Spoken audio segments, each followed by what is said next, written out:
Mr. Terrific, Year 1, Issue 3, Al Letson writing with Valentine De Landro on the R.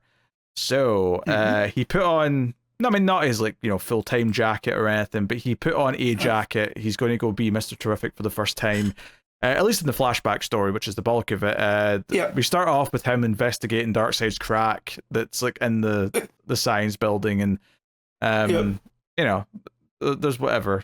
He ends up going to what was it? The Palace of Eternity, which is something that happened in Flash as well, just before issue 800, which I think we did read because we read up to 800 at least. But yeah, but I don't remember him going here, so I'm just gonna take their word for it. He also befriends a hellhound from Apocalypse that was trying to attack him. That came through the energy, you know. So that's cool. Yeah, that's fine. But then we get into the meat of it. We get into the regular artist, and like immediately, like I'm just drawn into it a lot more. Mr. Terrific sneaking into the building, the Prescott building that used to be his, and he makes a hologram of his dead friend to distract the guard from one of his T-spheres. And it's playback from that app that he had, the workout app, which I thought was very funny. So yeah, it's funny stuff, and he's like sneaking in. But there's some other stuff that's cool world building here where Prescott goes to see Lex Luthor, who happens to be in the city, and he's like, "You tried to steal my Nexus engine," and he's like, "I did no such thing," and she's convinced he's done it. What's so funny is that he is actually trying to make his own Nexus engine, we find out, because Mercy's at like a location in Gotham and they're trying to turn their own one on. It doesn't work very well though. It ends up blowing up in their face. But yeah, there's a lot of cool scenes in this issue where after that we go to Mr. Terrific's place, where the head guy, was it Cormoran, is like got a SWAT team going into Mr. Terrific's place because he's trying to like search and investigate because he's convinced he was the getaway driver from before. But like, and the art's really good. It's very quiet. The SWAT team sneaking about, but then it seems like Mr. Terrific just walks out into the kitchen and gets a glass of water. And like Prescott, who's like in the control room with the Cormorant's like, okay, that's it, we're done. Like, you know, I'm going home, pack up stuff. And it turns out that this is again a hologram. This is something that Terrific. It's not like really high. It's not, well, it's pretty high tech, but it's not as high tech as his T-spheres. This was like an early prototype that, you know, required to be in a building, but because it's his house, he'd always kind of prepared to use it there. So it requires a lot of energy, which is hard to do portable. But in your house, it's hardwired to the grid, so, you know, it's able to do it. I thought this was a fun touch. Yeah, you know? It felt like it was, okay, it's super advanced, but not as advanced as what he usually has in the present day, so it's like a nice little sort of stepping stone. I almost thought there was going to be a plot point where someone noticed, hey, his house is like eating like so much power right now. Like, what's going on? They never did that, but I thought it was funny to think about it. Yeah, so Mercy like leaves the Gotham lab on a helicopter, and as she leaves they turn on the Nexus engine, and we get those splotches from like the Darkseid crack and the explosion as the entire thing goes up. So I'm like, yeah, Lexi's attempt at a Nexus engine did not go well. No, and the bat signal ends up going up at the end of the explosion. Because they're in Gotham. Yeah, which I thought was just a reference to the fact that they were in Gotham, but the end of this actually teases that next time there is going to be some Batman stuff. So we'll get younger Batman interjecting. But Cormoran does come after Mr. Terrific because he sort of basically gets suspicious of the CCTV cameras going down. So he tracks him down in the building, starts shooting at him, and we get a little bit of a fight between them.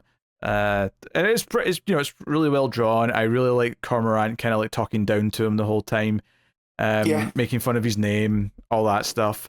But no, really good stuff. The big cliffhanger is that Cormorant does beat the shit out of him with his baton, and the final page is like, because it's like a motorcycle helmet that Mr. Terrific's wearing here. He's not like got the T-mask yet, and it ends with a full page spread of his like glass on the mask just completely smashed, and we can see his eye coming through from underneath.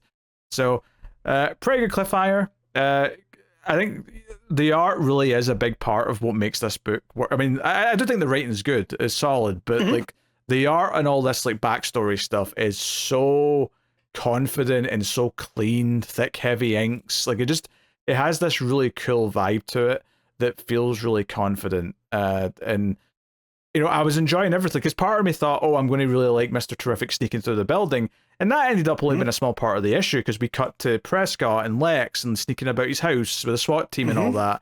But all of it was captivating, and even the idea of like, oh, Batman might get involved because of this explosion is kind of interesting. We might even get the first meeting between Batman and Mr. Terrific during this story, so that's kind of cool. And early days Bruce, and now this swaggery kind of Mr. Terrific. Oh yeah. How are those guys? How are they gonna butt heads? Oh, Batman's going to be grouchy. No. I mean, absolutely. It's possible Mr. Terrific's intellect is going to impress him quickly. Like, that is a possibility, but we'll see. But I also feel like leave their hero stuff to us. You're just a dude. And he's like, well, what are you? So I can see the witty back and forth, where they'll by the end he'll gain his trust, right? And we'll get a fun story out of that. There's this is a Rocky 3 reference, right? Where which one? Cameron's like, I'm not calling you Mr. Terrific. And he goes, I don't think you should be talking about anybody's name. And he goes, well, how about Mr. T? Remember, one of my favorite lines from one of his movies seems apropos. My prediction, pain. Oh, yeah, right. That is from Rocky 3. That is Rocky 3, yeah. And I was like, all right, that's fun. I forgot you said that, but yeah, that's Rocky 3. It's Clubber just before the first fight where he wins, I believe, is where he says that. So a lot of fun, and then just the fight between them. We've seen just how good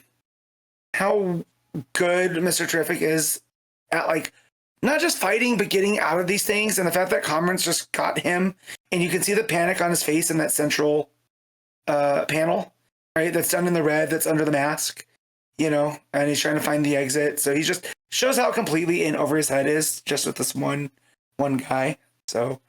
Art again is the star of this one. Yeah, art is phenomenal. Writing's really solid. It feels like a really nice, well-paced story where I'm getting a really significant chapter each time, and it feels like each one's offering me something different. The first issue was a really good insight into where Holt's head was at the time. Second issue, the fallout of the friend's death and like the inspiration of the Spectre showing him the original Mr. Terrific and kind of like suggesting that he becomes something like that.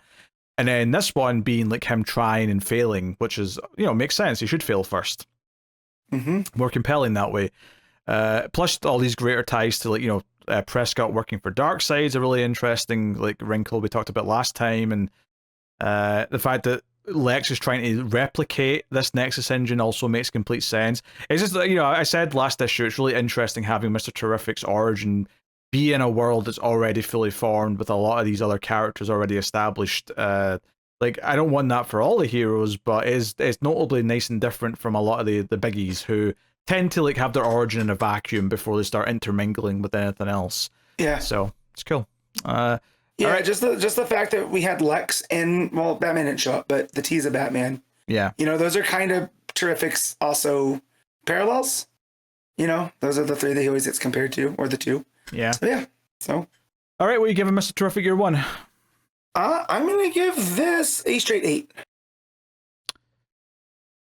Yeah, I mean, I think I'll actually nudge up to 8.5. I really like the vibe of this book. Honestly, the only real negative is that the present day stuff at the start just feels a little bit like, I almost wish it wasn't there, and maybe it'll feel like it's perfect to be there once it like ties into like what he's investigating in the final issue maybe, but I almost feel like it would be better if it just didn't have it there, because it'd be very easy, especially once it's all collected, to recommend as just here's just the origin on its own. Would be cool. It's an unnecessary framing device.